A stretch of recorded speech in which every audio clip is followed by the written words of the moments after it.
Hey folks, it's Frithgar here, how you doing? Just taking the little Belarus to pick up these trailers. We're going to hitch these two onto it. I don't know how well it's going to cope, but I'm hoping it can pull the two trailers. And I'm also hoping I'll be able to get everything of what I'm harvesting today into these two trailers. I finished doing the wood yesterday, and you can see we now got just a fraction under $102,000. Euros, I should say, not dollars. Okay, because of the different type of hitch on this tractor, it's not like right further back in.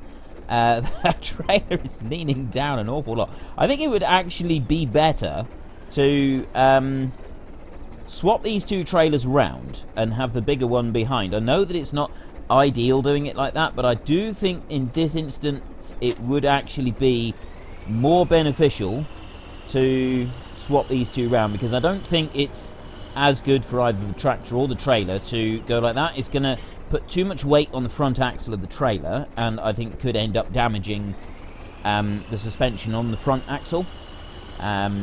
So in order to try and counteract that a bit, we'll put this one on the front. It does then mean that it's a bit harder to stop. It's not quite as safe to stop when you've got the turntable trailer in the middle, but I think it's a good compromise, because that one can tow okay with the hitch pointing down like that, and that will keep this second trailer then a little more level. But anyway, before I hitch in, my question for this week, I'm going to buy a little bit more land. I'm hoping before we finish up we can buy one more lot of land. It's either going to be field 23 and 25, or it's going to be field 35 and 36. And when I'm off camera and I'm doing jobs on fields, I prioritize those two and those two fields, well, these four fields, so that I can get the price down as much as possible.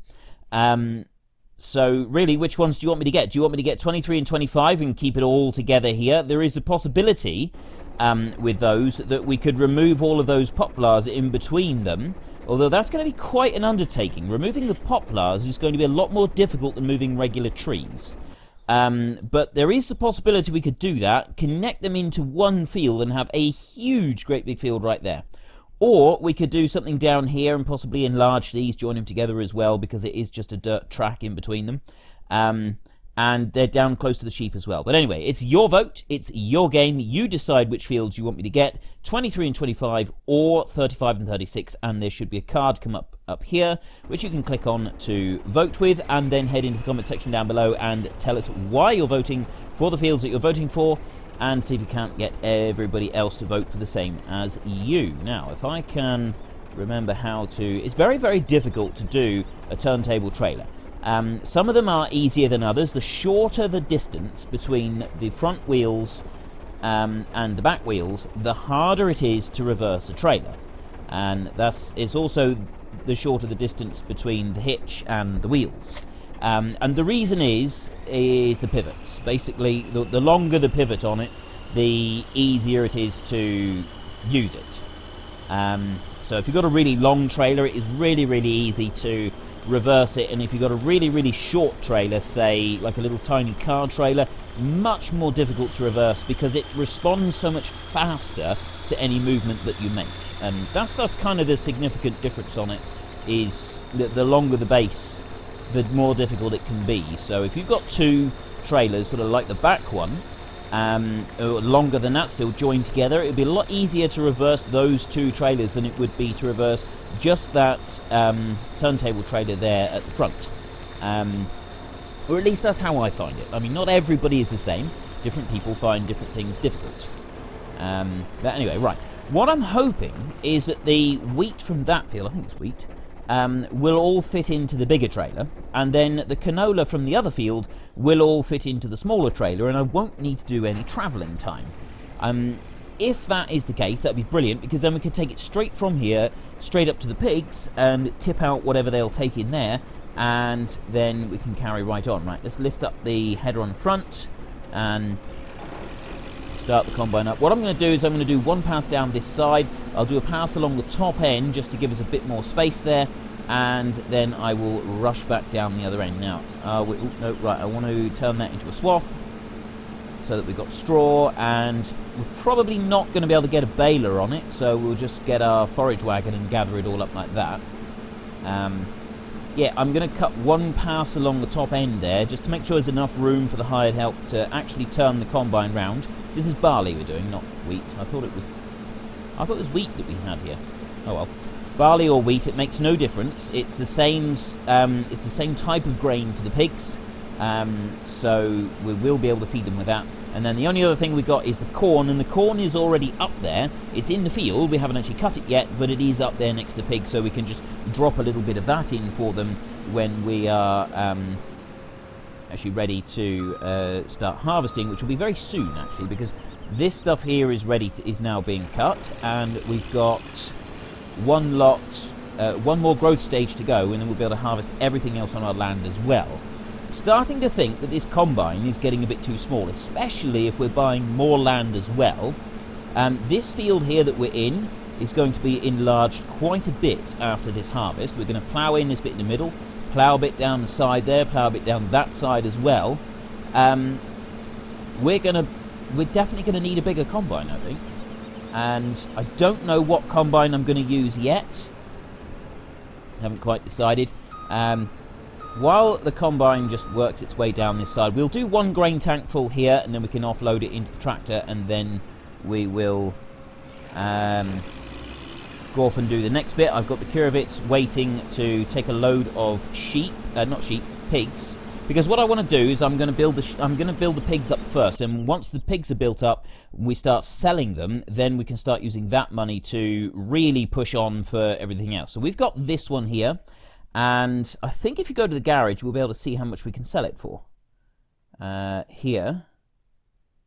Sell, right, 116. So, no, we don't actually want to sell it. Oh, it just tells us there. So we can get 116,000 euros for it, which would actually give us 200. So we could go straight in and get a Massey Ferguson. Although, I don't really want to get a Massey Ferguson. I've used it previously. We've got that case. Is it that case, I think? Yes, I think it's that case that we've got on the other map. Why have we stopped?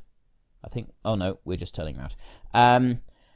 What we haven't looked at is these mods here. We've got this one here. It's an 8,600 litre tank compared to, at the moment, a 6,400. So it is a slight upgrade. 220,000 euros.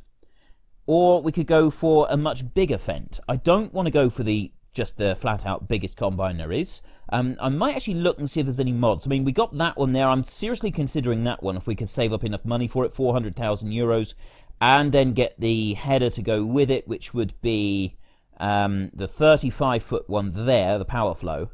That is a distinct possibility, but that is a lot of money. We're looking at nearly 500,000 euros for that. That is a huge chunk of money.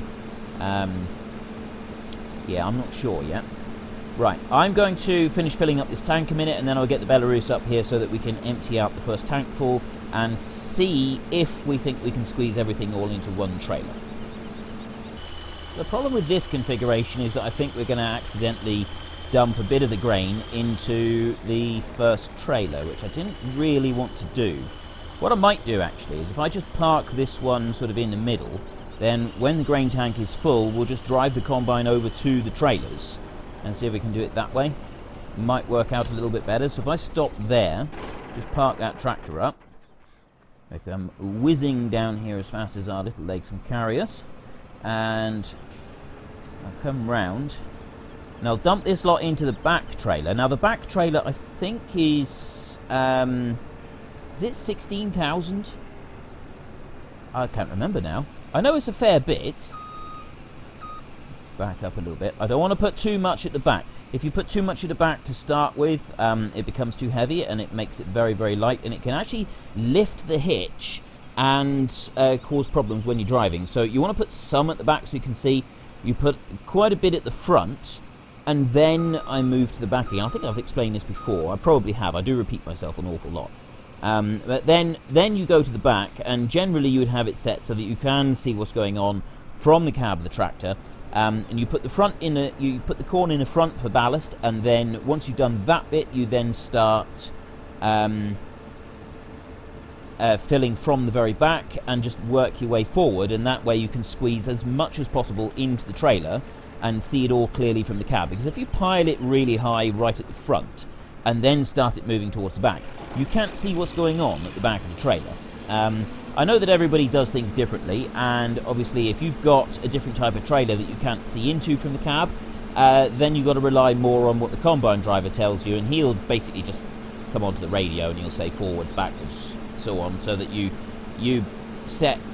match the pace of the combine, and he'll say go forward a bit, and so you pull forward and then keep the header at that exact position and let the driver in the combine sort of direct and fill it up for you.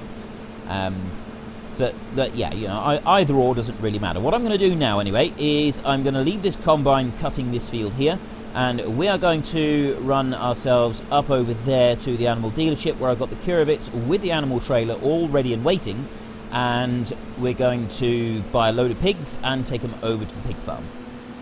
There it is. Russian muscle ready and waiting for us. I want to press R while I'm here, don't I? So we've got it. I mean, I was wondering if I should just buy a load of sheep, because one lorry load of sheep is 96,000 euros. It is a lot of money, but it does, you know, there's a fair few sheep to get going with. We could buy another 14 cows and have some change. I don't want to do that either. I think we will go for the original plan and we'll buy pigs. That's 63,000 euros. I have had people suggest that I should use the mod that lowers the prices of the animals to make them more realistic. Now, there's a very good reason I don't want to do that, and that is because if we made the prices of the animals realistic, the rest of the stuff on the map isn't realistic. We get almost about every other day we get a complete harvest. So in order to kind of match that production level and match what we're getting and everything, the animal prices do need to be higher. But also, if you lower the animal prices, you get less return on them as well. The only place where it, so it makes pigs less viable if you use the lower animal prices, which I didn't want to do. I would rather they cost more to start with and then give us a good return later on.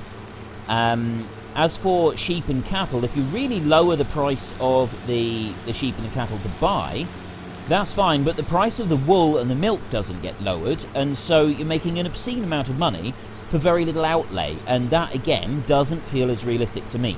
So I would rather have the inflated price of the animals. I know that the prices of the animals are too high in comparison to real life, but balanced across the rest of the game, it does feel quite good. And I feel that lowering those prices kind of throws the rest of it slightly out of skew. And that is why I'm choosing not to use the realistic prices mod. And yeah, I just thought I'd explain that because I've had several people asking me if I could use it now. And I just don't really think that I should. It doesn't sort of feel like it would fit with the rest of the pricing structure and everything that we've got in the map. Anyway, I will meet you up at the pigs and we will unload this lot and then we can see how they're getting on. We are going to be needing to give them food very, very soon. The cattle are going to need food very soon as well, so we might top a little bit of that up whilst we're doing our harvest as well. That field of grain there does look pretty fantastic. I really got a hankering right now to start a mission on that field and start harvesting it. It does look pretty cool. You can see from my... Look at that line all the way down through. That's terrible. Yeah, I was busy looking at the field of grain and not looking where I was going. I look like I've been drinking. Yeah. This is why, ladies and gentlemen, you don't hit the source before you start driving heavy machinery. There's a very good reason why you don't hit the source before you start driving heavy machinery, because your tracks would look like that, and that's sort of about the safest outcome. Yeah. Okay, let's see if we can back this thing in now. I'll tell you what I did the other day was I hitched this thing up using the so we got an articulated steering tractor, and I didn't have my steering wheel plugged in at the time. I don't always have my steering wheel plugged in. I sometimes unplug it for when I'm doing a load of other stuff, and I couldn't be bothered to take it out and plug it in, so I just did it with a keyboard. And I tell you what, reversing this thing and trying to hitch in a trailer like this when you don't have a steering wheel, so that you can sort of hold this at part turn, just like that. It is so difficult, because basically you've either got to do that, or you've got to just like keep doing this, and yeah, it's not easy at all. It was extremely difficult, and it really brought screaming back to me why I don't like driving these things when I don't have a steering wheel. Right, let's unload all the piggies. There we go. 21 pigs, yes. And if I just press escape a minute and come up through here, we now have 95 pigs. We'll update that in a little bit. We'll see what that comes to. I'm hoping that's going to be like an hour and 50 minutes, maybe even an hour and 40 something. That would be pretty good. Can I spin round without side-swiping my trailer? Hopefully I can. Yes, I can. Right. I was just wondering if I should just park this trailer up here, but I think I'm going to want to get a few more pigs before we finish. So if I take this one back and try this time to actually drive like I'm supposed to, rather than weaving all over the place like a drunken maniac, I will meet you back at the yard and we can go and see how the combine's getting on. It's probably about time to empty out the grain tank again. Now let me just close that one down. There we go. Right. I will take this back and meet you over at the combine.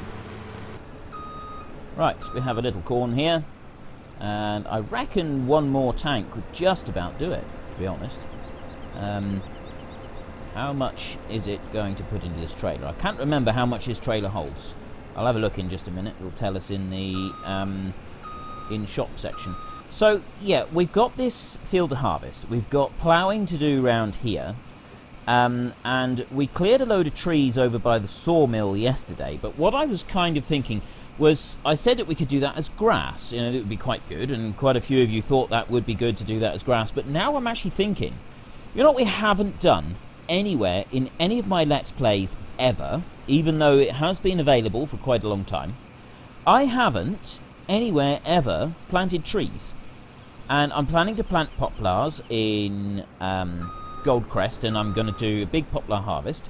I am planning to soon plant some trees in the time-lapse series, which I did tell you about, but we haven't looked at the tree planter. So what I was thinking is that area that we did up yesterday, we could actually plant that with trees, because the ones that you plant, they grow to full size, so we could have some huge, great big trees. We could plant a whole load of them there, and then I was talking about leasing the Scorpion in just as a one-off to cut a load of trees. Well, we could lease the Scorpion, and we could do our one-off on those trees that's right next to the sawmill, which would then also make it a lot easier to sell, to, you know, gather them all up and sell them, because all we got to do, half of them we could, you know, chop with the Scorpion and then cut them directly into the pond. It would be so much simpler. So that is my idea, that is my thought. Whether we could do that, we could, and also because it is going to be a one-off. Now, I have said previously, I just want to see what the tipper capacity is. This one, 15,000, right? So we are going to need to use both trailers. We've got no choice on that one. Yeah, because it's a one-off, and I'm not going to be doing any more planting after that. I'm not going to be doing poplars on this map. I was thinking it would be better if we leased the planter rather than buying it. I don't think it would be worth buying it. I know I said that I would buy everything on this map, but I think that, you know, we can have the occasional exception, because we could lease a Scorpion King for one day for chopping down all the trees once they're full grown, and I think we should lease this one. So this one would cost us 2,860 euros to lease, or it would cost us 26,000 euros to buy. So today's topic of conversation: what do you think of me changing my mind slightly and leasing just a couple of the forestry bits? So we would lease this one here, plant a load of trees up there, and so they'll grow, and hopefully we can harvest them before the end of the series. And is there anywhere else you think I should plant some trees as well? I mean, if you have a look at this huge, great big map, we do have some other areas, but it would then give us somewhere to use the timber runner on. I would love to hear your thoughts on all of this. So this is today's topic of conversation. In the comments section, do you want me to lease or buy that tree planter, as it's going to be a one-off? We will only use it for one episode, after which I will either return it if we've leased it, or I will sell it again if you know everybody thinks that we should definitely stick to buying everything, except for the Scorpion King. I won't buy the Scorpion King. I will actually lease that one for a day. I've already given that as a topic of conversation last week, and most of you thought that was a good idea. So we will stick with that. And yeah, I'd be interested to see what your thoughts are. Maybe we could put a few more trees around here somewhere. I'm not quite sure. Where else could we go, really? I mean, there's those is sort of by the cows, where the J is there. It's up towards the lumberyard there. There's more ground that we could do to the north of the lumberyard, so it's quite close by. Or we could go over by the chickens and we could plant a load of trees there, because we've cut grass along there and there is already some forestry there. We could just like plant a few extra around where the chickens are, which is in the middle of the map there as you're looking at the north spot, sort of directly centre in the north. There's a dark green patch for the forest, and then directly above that is a chicken. Some of you might not be able to make that out very clearly. It doesn't stand out very clearly as a chicken symbol, but it is. So yeah, we could possibly plant a few trees around there. The other thing to note is when you buy the pallets, and here, you either got the poplar saplings, which have 2,000 litres, so it's just kind of, it does like seeds, or you have these, and these have 20 pieces, so it's 20 trees per pallet. So we would buy several pallets. I mean, 20 trees is a lot, but I was thinking we'd plant at least 60. So we've got to handle and move around a few pallets and not just one, just to make it a little bit more interesting, give us something to actually do with it. So yeah, I'd really love to hear your thoughts on all of that. What do you think I should do with it? I've got 38,000 euros at the moment. And what have we got in storage? The thing is, though, with our storage now, because we're now at 1 hour 34 minutes, and we're on 96 pigs. So very soon now, we are going to be reaching our 400 pigs, which means we're going to need an awful lot of grains to feed our pigs with. We don't have very much here, right? Quite frankly, we don't have a lot here, but we do. I think we've got the land to support them. I think we've just got enough land to be able to support the pigs and allow us to feed them properly. It might be tight. It might be a struggle, but I think we can do this. Especially if we buy more. I mean, this is going to be a bigger section. We've got all of that up there. We've got those two there. I was thinking of doing that for grass, but no, we don't need to do that at all. There's no need for that because we've got all these meadows all over this map. So we don't need to worry about it. Yeah, it's going to be tough. And I know that some of you have said that perhaps it's getting unrealistic with the numbers and everything. Again, I think it's a challenge. And if we don't have enough on this map to be able to do it, and there is the possibility that we just won't be able to grow enough food on the small acreage that we've got, then we'll have to buy in food for the pigs. And that, again, is realistic. There's a lot of pig farmers, they have to buy in their food, don't they? How much is the pallets of pig food? Pig food bag is 1,400, that's 1,000 litres. I don't know how many of those we'd have to buy. That does seem an expensive way of doing it. I would assume that it's more expensive to buy in the food than it is to grow your own. If you look at the comparative sell prices of the grain that you could possibly get compared to buying in the pellets, I'm going to assume that it is more expensive to buy the pellets. It does kind of make sense for it to do that. And it might not be. It might be completely wrong on that point. Now, big question is, we're going to get down to the end of the row here, and then I'm going to unload. Can we fit an extra 5,000 litres of grain into the back trailer? I don't think we will be able to. I think that's kind of wishful thinking. So what we'll do is we'll run that back to the yard, tip it out, and then we'll come dashing back here with the two trailers again so that the combine can just empty out this last little bit.